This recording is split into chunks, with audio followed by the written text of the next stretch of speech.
pre, eto na, pag-usapan naman po natin, Duterte pa rin, idugtong po natin ito sa issue. Okay, about po ito, no, sa, syempre, mga Duterte pa rin, di ba?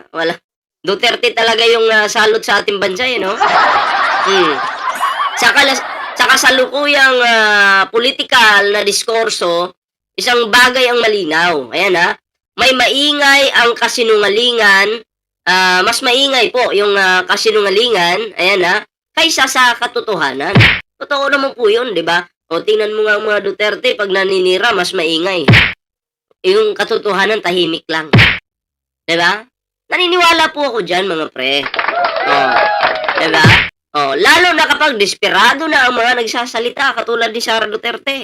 Mga Duterte, mga DDS vlogger, mga bayad yung mga yan, di ba? Paulit-ulit nating nakikita kung paano targetin ng mga Duterte Allied Networks sina Martin Romualdez at Leni Robredo. Grabe. Pero ang tanong ko lang, ano ba talaga ang kasalanan nila? May formal bang deklarasyon? May dokumentadong anomalya? Meron po ba? May aktual bang aksyon na labag sa batas? Ang sagot po dyan ay wala. Diba? Wala po. Ang meron lang, ingay na gawa-gawa, ingay na paulit-ulit, diba? Nakakaumay yung ingay na yan. Ingay na ginagamit para manatiling relevant ang isang politikong nabubuhay lang kapag may kaaway. Diba?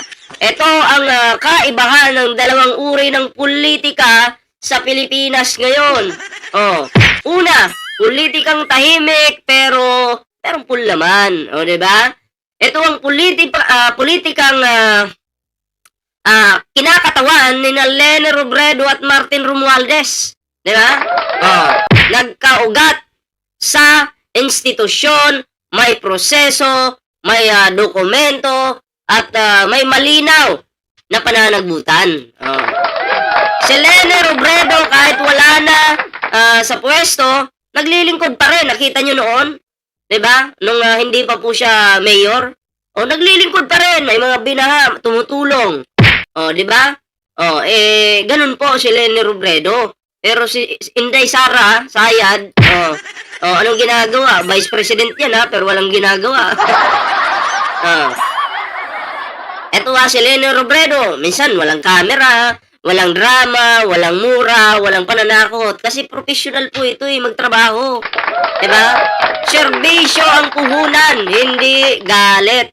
Si Martin Romualdez naman, bilang speaker, kumilo sa loob ng Kongreso. Hindi sa vlog, hindi sa Facebook rant, hindi sa scripted outrage. Trabaho ang pinaiiral, hindi po yabang, 'di ba? So ganun po 'yan, mga pre. Ikalawa, politikang nabubuhay sa away. Ito na po 'yun. Ito yung kakaiba. Ito ang politikang Duterte. Kapag walang kaaway, wala silang saysay. 'Di ba? Totoo po yan. Pag wala silang kaaway, sino ba sila? Diba? Hindi natin kilala.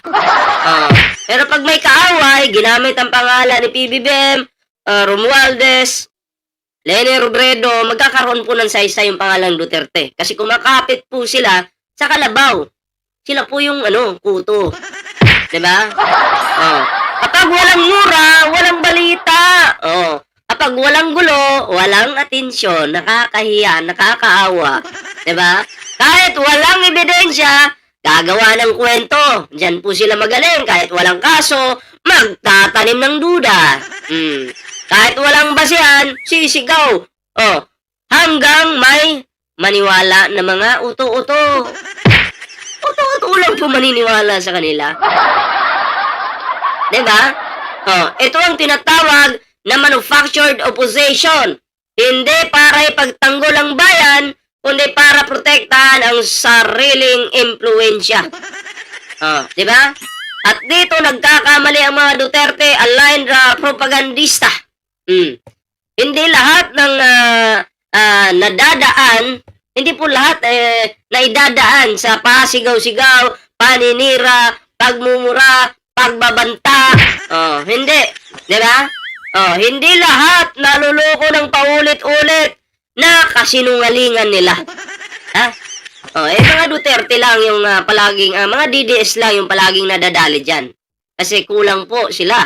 Kulang po yung utak nila ng vitamins. Moon point man, anong vitamins? Vitamin X. Mas marami na ngayon ang marunong magbasa ng proseso. Mas marami ang tumitingin sa record, hindi sa rant lang. Mas marami ang naghahanap ng leader na may ginagawa, hindi yung maingay pero walang naiwan kundi gulo. Di ba? Puro gulo yung kanilang ginagawa dyan.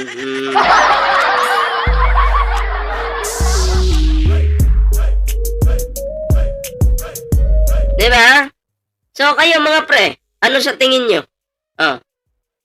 Kanino po ba kayo pabor? Pero sa huli, hindi ito laban ng personalidad, di ba? Ito ay laban ng uri ng pamamahala, di ba? At kung pipili tayo sa pagitan ng ingay versus institusyon, galit versus serbisyo, drama versus dokumentadong aksyon, malinaw kung sino ang panig sa kinabukasan, mga pre, no?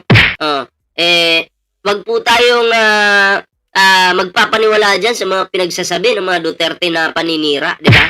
Yung mga yan, mga kuto lang yung mga yan. Kung hindi po sila magmumura, hindi sila maninira, di ba? Walang saysa yung kanilang pangalan. Walang silbi. Pero kapag ginamit nila yung Marcos, ginamit nila si Martin Romualdez, ginamit nila si Leni Robredo, iingay po yung pangalan nila sa masamang paraan. Ganon po sila, mga pre. Kaya tayo po, magising na po tayo sa katotohanan. Ganon po ang diskarte ng totoong mga bangag. Gusto nila may away para manatili po ang kanilang pangalan, yung pangalan nila diyan sa isipan ng mga tao. Kasi alam naman po na nakukuha po ng mga Duterte yung hilig ng mga tao eh. Kaya chismisan, awayan, yun yung gusto ng mga Pilipino. Kaya sinasakyan po ng mga Duterte. Kaya nagyayabang sila ng nagyayabang. Tinutuno po nila yung kanilang kayabangan. Kayabangan na, ewan ko ba, proud siguro sila. Pero alam naman po natin, ang kayabangan, hindi po nakaka-proud. Nakakasuka.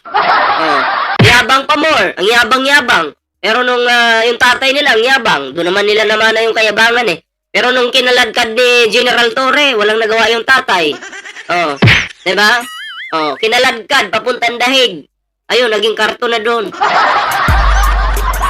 Kaya kung kayo po yung tatanungin, mga pre, anong reaksyon nyo dito, mga pre? Comment down below para naman po mabasa natin yung inyong mga komento. Ayan para po mabasa natin yan. And syempre, mga pre, bago po tayo magtapos, huwag kalimutang i-share ang video ito, mag-like, ring the bell button para naman po maging updated po kayo sa mga uploads natin. Siyempre, may TikTok, may Facebook po tayo. Kalimbangin nyo na po yan. Diba? Para YouTube man, TikTok, Facebook, magkita-kita po tayo. So maraming salamat. Share this video, mga pre. At magandang gabi sa inyo lahat.